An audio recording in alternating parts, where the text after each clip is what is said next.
Hey everyone, Akash here, and in this video we are going to implement search in React by using the concept that is debouncing. Okay, so friends, let's see what we are going to make. So I hope the screen is visible to you all. So we are going to implement this. As we can see, we have a small input box over here with the placeholder enter something, and when we are going to write something in this, as we can see, I have typed 5 letters over here, but only one API call has been made. Okay, and these two objects I have rendered over here. Okay, so what is my main motive is to show you how you can implement debouncing in React, and for the purpose of demo I have taken this search example. Okay, so basically what we are doing over here, we are just limiting the rate of execution of a function that is triggered due to an event, and that is key up in our case. Okay, now let's implement this. Okay, so guys, what you have to do is just open the terminal, and whatever is your desired location, like let's suppose documents, just type this command npx create react app and the name of your app. Let's suppose search. Okay, so guys, as this command will take time, so what I will do, I will take you directly to the code editor. Okay,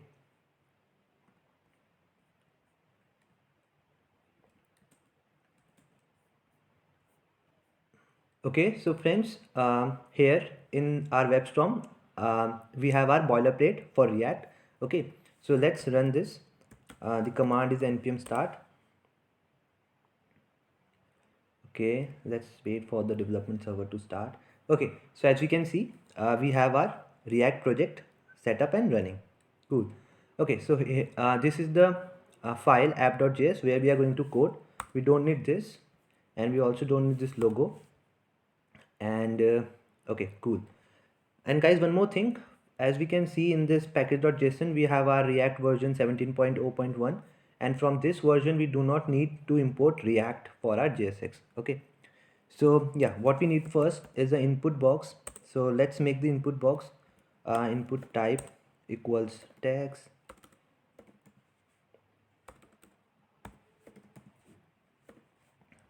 You can give it any name you wish. Placeholder,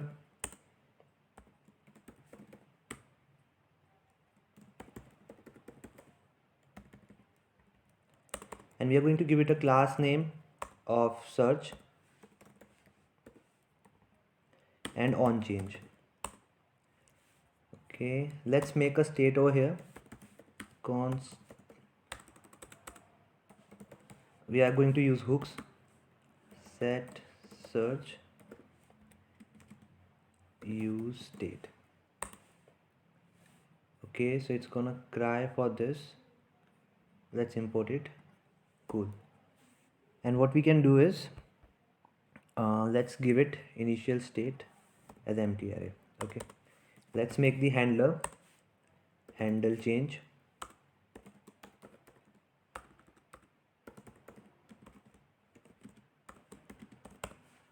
Okay, over here we are going to do is we are going to make an API call. Let's pass this over here, handle change, and we will be getting event over here, and I will be using fetch to make the API call. Okay, so what you can do, you can just copy the URL that I'm using. This is the URL, and let's destructure the value from dot event dot target. Cool. Okay, so what I've done over here is we have got this data that I have JSON data, and I have simply set that data into our state array. Okay, search. Now what we can do is, what I have to do is, we have to simply show our autocomplete over here. Let's do this. For this we simply have to make this like write this small check, that is length. If length is greater than 0, then only render this JSX. And guys, this is the optional chaining that I've used. Okay, it will return undefined if this is undefined. Okay, it will not break our code. Okay, so over here we will have this div of autocomplete, and inside this we will be looping over our search array again, search dot map, and we have the access to data and element and index. Okay, so over here goes our we have provided the key, that is index, and autocomplete items class I have given to this div, and over here we have our message that we want to show. Okay, I will not focus more on UI portion. Okay, so let's quickly add the CSS. I hope this much code is clear to you all. Okay, so these CSS we do not need for that logo. Okay, so just what you can do, you can just copy paste my CSS. Okay,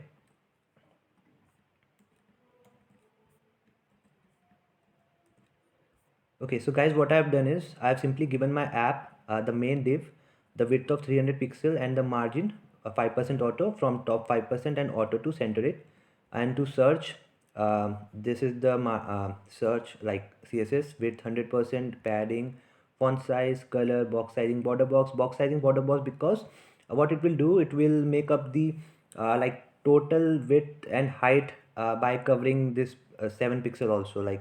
Okay, and autocomplete over here, the below portion.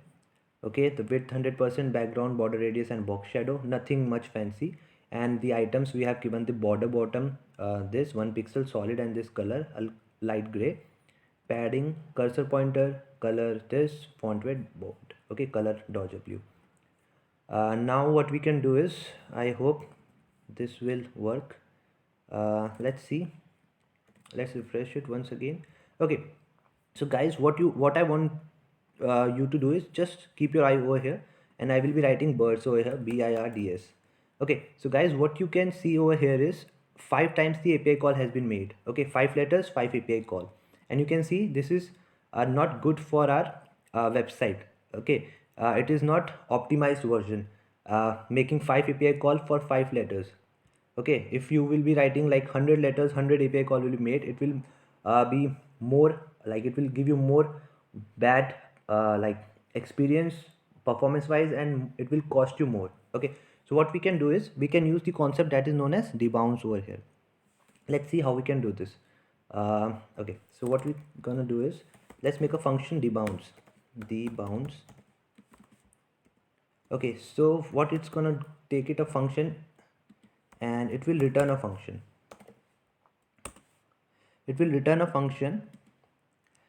Basically, debouncing is a concept.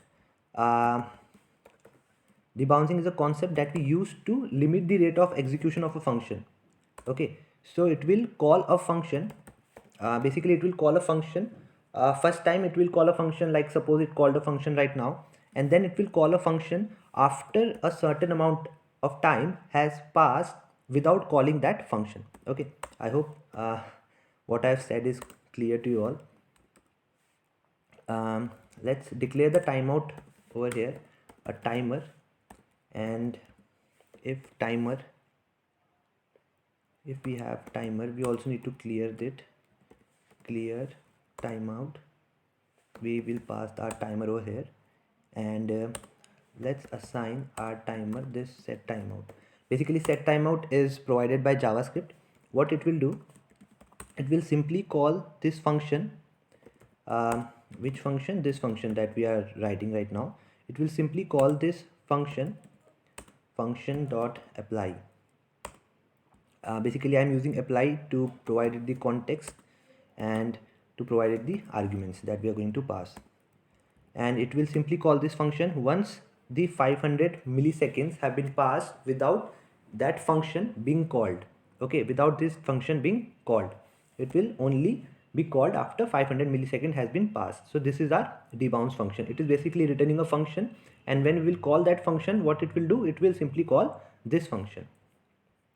So let's call it over here. Okay, so what we are going to get when we will call it, we will be getting optimized version. Okay, optimized version, and okay, over here debounce, and we have to pass the function that is handle change. Okay, so I'm passing handle change in this. One more thing, guys, that I want to tell you is, on every render, this debounce will be returning us a new function that we do not want. So for that, what I can do is, we'll be using callback. use callback. So what use callback will do is, use callback will provide us the memoized callback. Okay, so I hope the concept is clear to you all. Okay, it is crying because we have not imported it. Okay, cool. Okay, so let me add the comment over here, use callback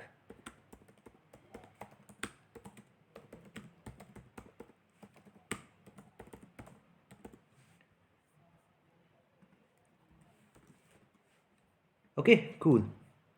Now what we have to do, we simply need to pass the optimized version over here. Okay, cool.